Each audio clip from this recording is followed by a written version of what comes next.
My name is Alison Stevens. I'm now 51 years of age, and I converted to Islam when I was 47. I was born in England, but my parents are Irish Scots. My father was in the oil industry, so we moved all over the place. So I don't have any fixed roots anywhere, really. And we eventually ended up in Scotland in the early 70s. Apart from going to church services with the school at Christmas time, there was no religious upbringing at home at all. Secondary education was mostly in Scotland, and again there was compulsory religious education lessons, but we all very much resented going to those, because at that point really most of us were secular and didn't see any need for religion, and certainly didn't enjoy going to the church services that we had to go to at Christmas time. We respected religious. I've always respected religious people, but for me it was not necessary. I didn't feel any particular yearning. To be honest, I felt religion caused a lot of problems, and I was more interested in the human condition and caring for human beings. I called myself atheist. I was more 99% atheist, but there was this tiny little bit of me that couldn't quite call itself completely atheist. That's the whole beauty of the thing. I wasn't actually looking at religion at all.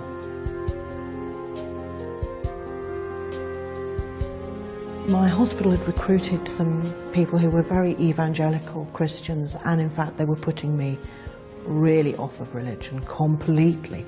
They were actually driving me away totally. And I'd got to the stage where actually I'd written in my will that I wanted a non-religious burial, etc., etc. But what happened was, every day when I went to work, they had the Bible open and they would quote bits of the Bible at myself and as other non-believers, and would go on, and I don't know, in retaliation in a way, I was out in Richmond and I bought a lot of books. I bought the Qur'an, the Torah, 365 sayings of the Dalai Lama, and of course How to Be an Atheist. So when they got to work on the Monday, I lined the books up next to theirs, and of course when they saw this, I'm saying, well, seeing as you're so interested in religion, I thought it was time you broadened your horizons. I was so angry at them because they were splitting the unit and causing a lot of problems. And within a few days they asked me to remove the books, and they promised they would no longer talk to any of us about religion. Fine.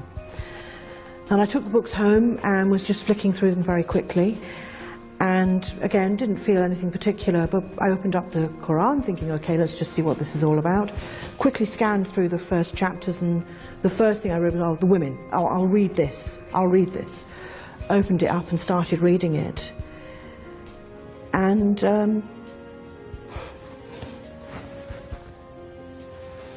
quite emotional, sorry.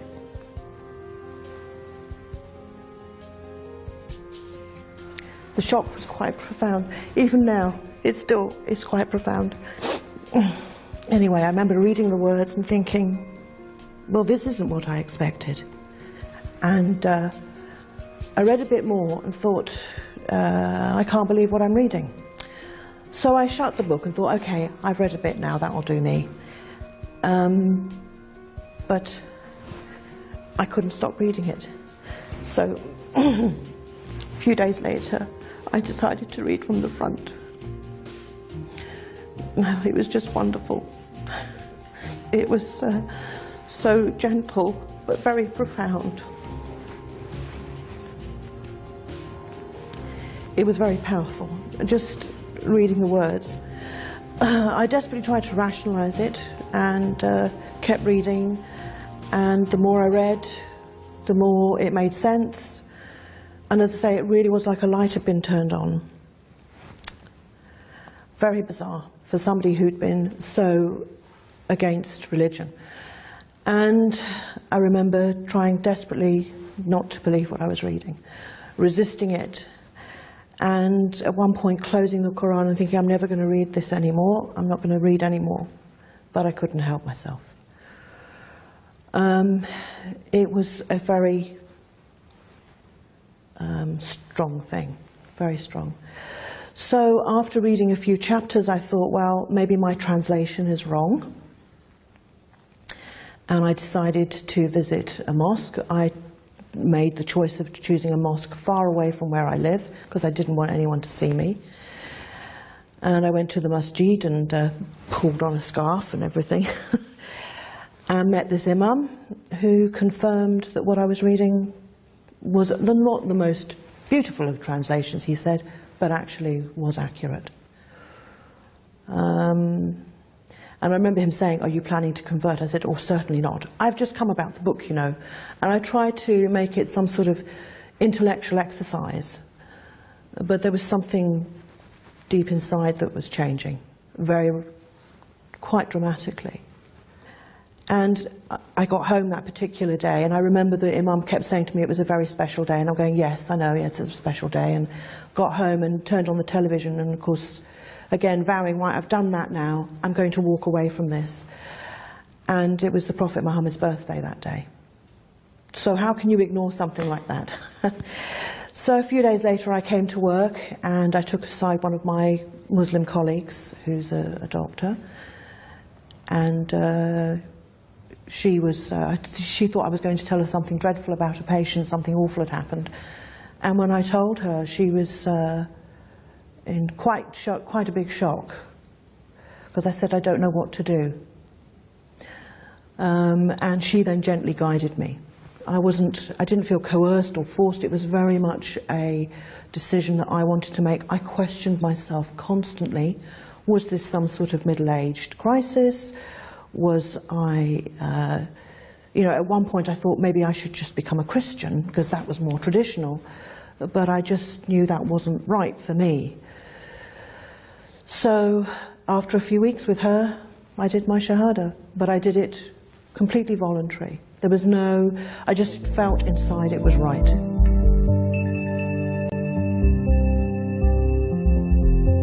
Libya had a small influence on my conversion. When I went there, the people were very friendly.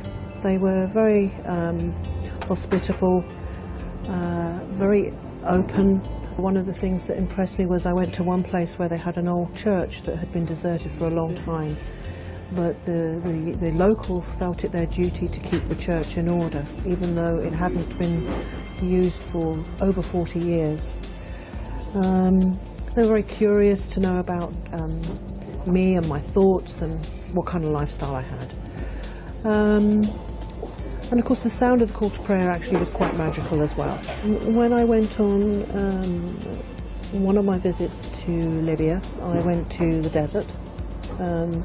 I'd written to the agent ahead and said that I wanted to be with as few people as possible. According to the guidebook where I was going, there was convoys of tourists, but actually that wasn't true. And he organised for me to drive with this Bedouin driver and a Tuareg cook, and I went with a friend and had a fantastic time. It's the best holiday I've ever had. I've never laughed so much. I don't know if it's the fresh air or what. The little driver that I had, his name was Mohammed, did not speak any English, well, about 4 words, and it was perfect. As I left the village where he lived, he took my mobile number, and I said, goodbye, masalam. A few months later, as you know, I was back in Britain, and a few months later I actually then converted to Islam. But again, there was no relationship at this point with Libya as such. About 5 months after I'd done my Shahada, I get this little text, and this chap, Mohammed Aywadat, had arrived in the UK to study English. He was completely unaware of what was going on in my life. Of course we met up, and of course when I told him I'd converted to Islam, well, that was it. He decided that he'd been sent here to look after me, and he was now my protector, and he decided he's my brother. And I kept going, yeah, Islamically. He goes, no, I really am your brother now. And through him, of course, when I went back I got invited to his wedding, and of course met all the rest of the family, and the bonds became closer and closer and closer. And of course those bonds now are very, very strong. So this is why I refer to them as my Islamic family, because we've got no blood relationship at all. There's no marriage relationship, but when I go there I'm very much part of the family. The only thing I'm going to do in the next few years is add the family names to my name. But I'm keeping my name Alison, because Alison is a very honourable name. But I'm going to be changing my deed poll and adding their family name into my name. I've asked their permission, and they're very, very happy about this. And the thing about the Islamic family I want to add is, obviously when they first got in touch I thought, what are you after? But they've had nothing from me. In fact, Mohammed Aywadat, for a long time, even when he was living in the UK, didn't come and stay with me because he didn't want to be seen to be taking advantage. So they get nothing from me. So, you know, it's purely a spiritual thing with us, really.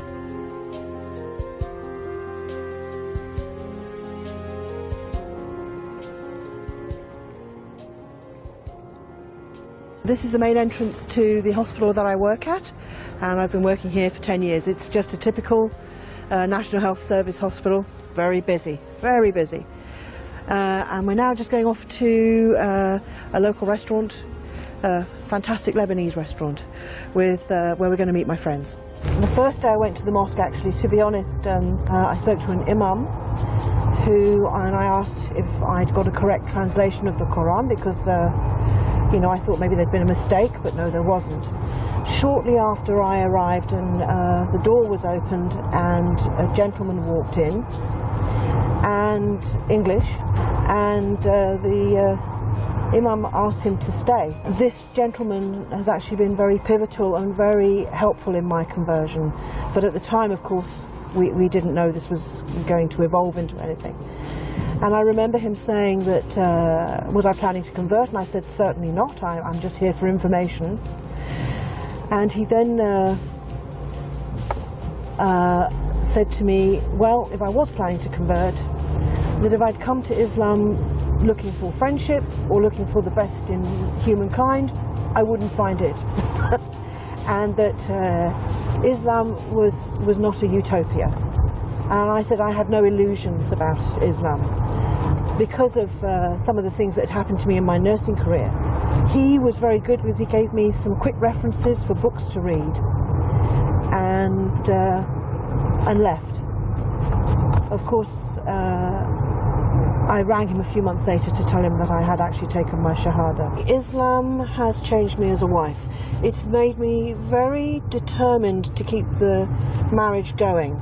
And actually, thanks to some advice from my imam and because of things I've read in the Quran, the marriage is still going. I think, in fact, I'm pretty sure if I'd stayed secular, we would not be married now.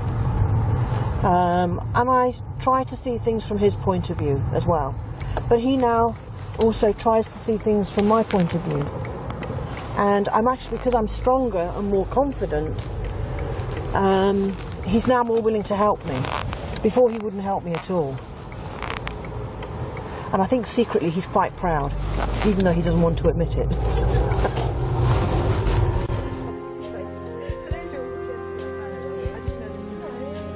So this is one of my favourite restaurants, Lebanese, and actually I came here with Ruqayya quite a few years ago when it was just a very small restaurant, and now it's expanded.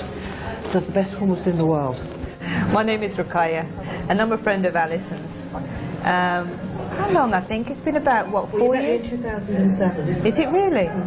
Okay. I met her in 2007. She has a better memory than I do. And I was asked to meet her because my daughter was going to an Islamic school in Egham. And one of the girls said, Miriam actually, wasn't it? Yes. Would you mind meeting up with Alison and having a chat? So I said, yeah, okay, that's not too bad. And I've been doing this for the community anyway, just been supporting Muslims that just converted.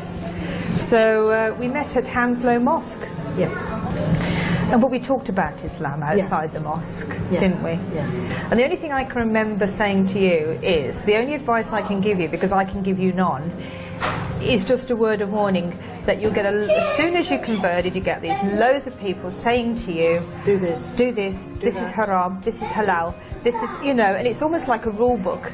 And I said, sometimes you just need to take a step back. And I said, don't listen to everything, just acknowledge it, be polite, and then ask them either to confirm it with the Sunnah or with the Qur'an, or if not, then confirm it within your own heart, really, if it resonates with you and it feels pretty cool. I said, because they can drive you absolutely mad and you get told so many different lies or discrepancies that it drives you, you know, okay, what is this, what is that? Not to rush things. Because to make any kind of changes in your life, it takes time anyway. You've got to adjust. If you adjust too quickly, then you can't take on the beauty of Islam. It's quite simple. If you do it in short bite-sized steps, gentle little steps, and then you can appreciate all those changes that are happening to you spiritually.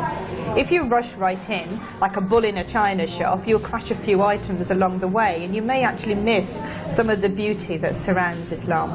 Actually, I find it very empowering, and for me, it's given me a lot of freedom. Freed up my thought. I'm not afraid to open up my heart and feel things now. If you look at how the history of Islam, they were the first ones to think of you to build universities, to encourage learning and thinking. And of course, the other thing I didn't realise is, you know, your local masjid is not just a place of prayer, it's also a place where people go to learn. The Regent's Park Mosque has a huge library, for example, full of books, you know, and a huge courtyard where people can stand and discuss matters. So, over the years I've come across other converts, but one in particular, I was in a bookstore and I could hear this girl talking excitedly on the other side of this bookshelf, and very English voice, and I sort of popped my head over, and there she was, with niqab and everything. And of course she was shocked when I said, well, actually I'm Muslim too. And she was going way off the path, and I remember taking her to Regent's Park Mosque to meet my imam, and she actually argued with him constantly. I think one of the things that really hurt me was she was saying how her mother was quite Christian and had done the Christian Lord's Prayer in front of her, and she had stopped her mother doing this. And I said, well, that's not Islamic behaviour at all.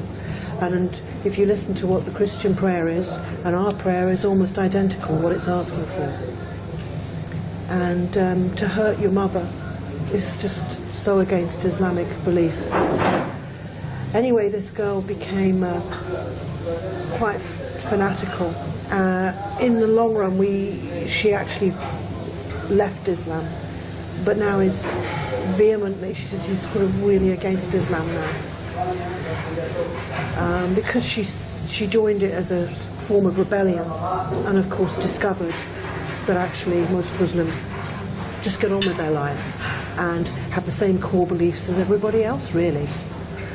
And you know, she didn't find what she was looking for, so that was sad, very sad.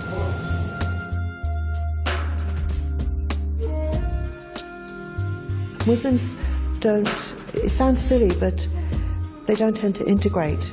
They don't invite people round to break fast, for example. During Ramadan would be a really good excuse to get a non-Muslim colleague or friend to come and break fast with you, because it's a great event. And to see that Muslims are just the same as everybody else. They want to get married and have children and have a good life, and they live by the same rules. They're also part of the same tree, if you like. I remember shocking somebody once when I said, well, really, we're like extended Christians. We have exactly the same beliefs, really.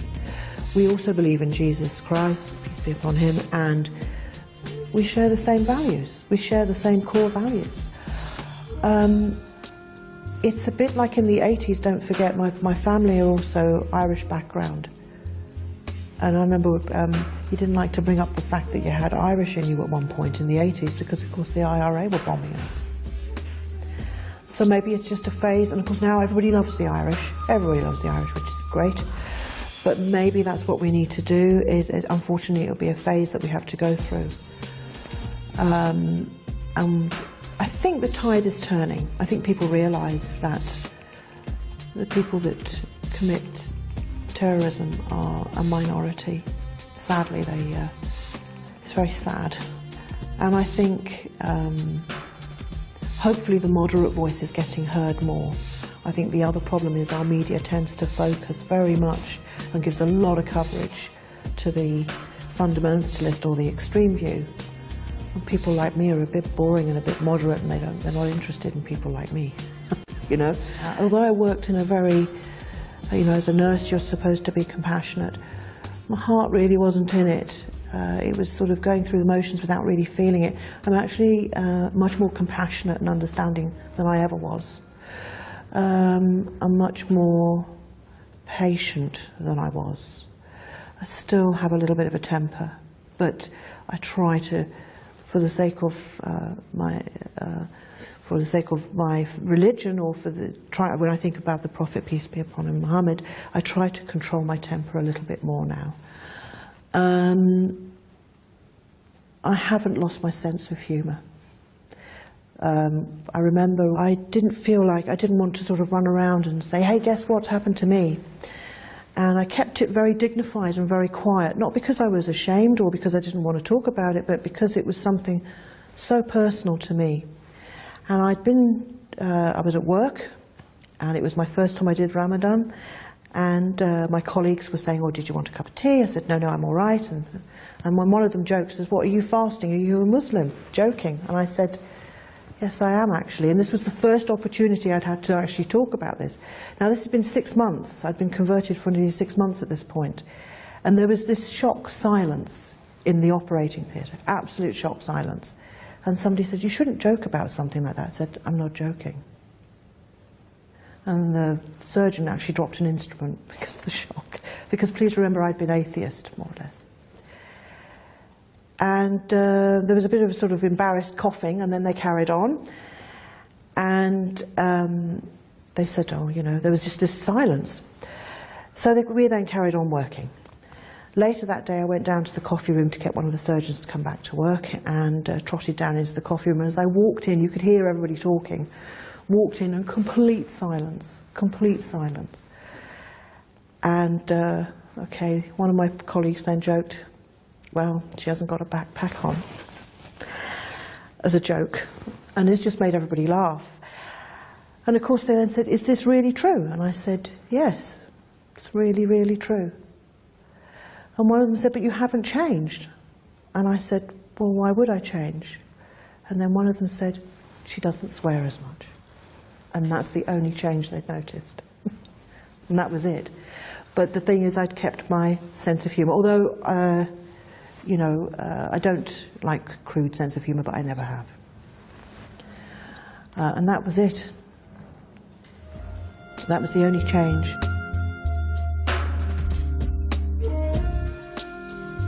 This is the Qur'an that I refer to most often. It's Al-Quran by Ahmed Ali, and it's a contemporary translation. And again, this is the Qur'an that I first went to Regent's Park Mosque with. Just to stress that it isn't the most beautiful of translations, as they've said, but it's got beautiful footnotes and very not easy to read, but it's written in a beautiful language. This is from the family of Imran 3129. Remember, to God belongs all that is in the heavens and the earth. He may pardon whom he pleases, and he will punish whom he will. Yet he is God, and he is forgiving and kind. And finally, something I hold firm to, because it's very easy to get into arguments with people. And simply it's this: remember, to you your way, and to me my way.